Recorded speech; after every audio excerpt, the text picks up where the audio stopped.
Papa Col, ang tagal ko na po nakasupport sa inyo. Bakit hindi po kayo nagpo-promote ng sugal? So ayan, sagutin natin to ng mabilisan lang, no?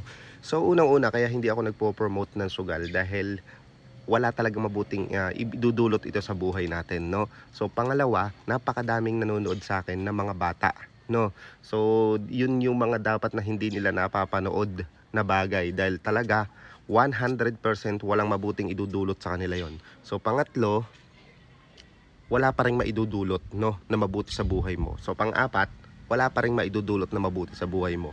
So sa madaling salita guys, hindi nyo ako mapagpo-promote ng sugal dahil alam kong sisira ito ng buhay. Kaya sa mga developer dyan guys, huwag nyo na po i-PM yung page ko, huwag nyo na po i-PM yung email ko guys, kasi hindi nyo po ako mapapa-oo. Guys, sa totoo lang, napakaraming nag-PPM, 3 digits, almost 4 digits na po yung offer sa akin. So talaga na pag-usapan namin to ni Mama Col, hindi nyo po ako mapagpo-promote